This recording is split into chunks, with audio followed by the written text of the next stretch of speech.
जय श्री राधे कृष्णा। आगे 13वां अध्याय सुनते हैं।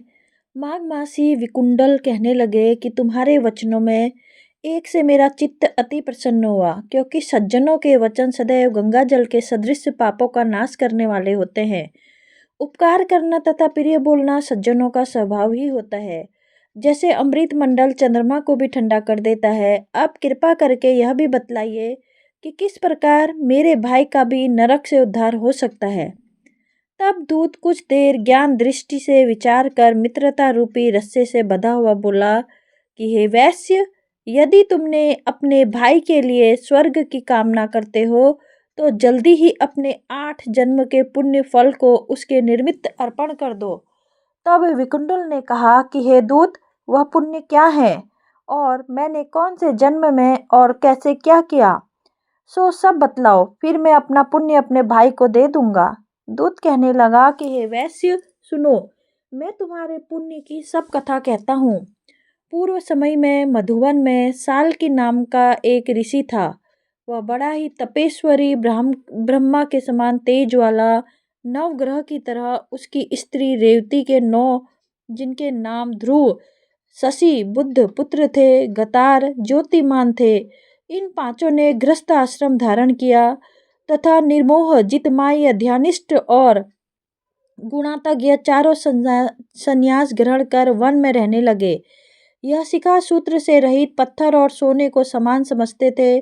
जो कोई अच्छा या बुरा उनको अन्न देता वही खा लेते, और कोई ऐसा ही कपड़ा दे देता तो उसको ही पहन लेते। सदैव ब्रह्मा के ही ध्यान में लगे रहते। इन चारों ने व्रत, शीत, निद्रा और आहार सबको जीत लिया। बस चर अचर को विष्णु रूप समझते हुए मौन धारण में करके संसार में विचरते थे। ये चारों महात्मा तुम्हारे घर आए जब तुमने मध्याह्न के समय हे भूखे प्यासे इनको आंगन में देखा, तो तुमने गद्द कंठ के आंखों में आंसू भरकर इनको नमस्कार करके बड़ा आदर सत्कार किया। इनके चरणों को धोकर बड़े प्रेम से तुम इनसे कहने लगे कि आज मेरे अहो भाग्य है, आज मेरा जन्म सफल हुआ, मुझ पर भगवान प्रसन्न हुए, मैं सनाथ हुआ, मेरे पिता पत्नी पुत्र गौ आदि सभी धन्य हैं जो आज मैंने हरि के सदृश आपके दर्शन किए। सो हे वैश्य, इस प्रकार तुमने श्रद्धा से उनका पूजन किया और चरण धोकर जल को मस्तक पे लगाया। फिर विधि पूर्वक पूजन करके तुमने इन सन्यासियों को भोजन कराया। इन सन्यासियों ने भोजन करके रात को तुम्हारे घर में विश्राम किया और ब्रह्मा के ध्यान में लीन हो गए। इन सन्यासियों के सत्कार से जो पुण्य तुमको मिला सो मैं भी कहने में असमर्थ हूँ, क्योंकि सब भूतों में प्राणी श्रेष्ठ है। प्राणियों में बुद्धि वालों में मनुष्य, मनुष्य में ब्राह्मण, विद्वानों में पुण्य आत्मा और पुण्य आत्माओं में ब्रह्म ज्ञानी सर्वश्रेष्ठ है। ऐसी ही संगति से बड़े बड़े पाप नष्ट हो जाते हैं। यह पुण्य तुमने अपने 8वें जन्म में किया था। सो यदि तुम अपने भाई को नरक से मुक्त करना चाहते हो तो यह पुण्य दे दो। सो दूत के ऐसे वचन सुनकर उसने प्रसन्न चित्त से अपने पुण्य अपने भाई कुंडल को दे दिया और वह नरक से मुक्त हो गया और दोनों भाई देवताओं से पूजित किए गए। तब दूत अपने स्थान को चला गया। इस प्रकार वैश्य के पुत्र विकुंडल ने अपना पुण्य देकर अपने भाई को भी नरक की यातना से छुड़वाया। सो हे राजन, जो कोई इस इतिहास को पढ़ता है या सुनता है, हर 1000 गौ दान का फल प्राप्त करता है। इति श्री पद्म पुराणे अंतर्गत 13वां अध्याय समाप्तम। अब आती है हमारे अगले अध्याय की बारी, यानी कि हमारा चतुर्दश अध्याय 14वां अध्याय। कार्तवीर्य जी बोले कि हे विप्र श्रेष्ठ, किसी विधि से वैश्य माघ स्नान के पुण्य से पापों से मुक्त होकर दूसरों के साथ स्वर्ग गया, सो मुझसे कहिए। तब दत्तात्रेय जी कहने लगे कि जल स्वभाव से ही उज्ज्वल, निर्मल, शुद्ध, मलनाशक और पापों को धोने वाला है। जल सब प्राणियों का पोषण करने वाला है, ऐसा वेदों में कहा है।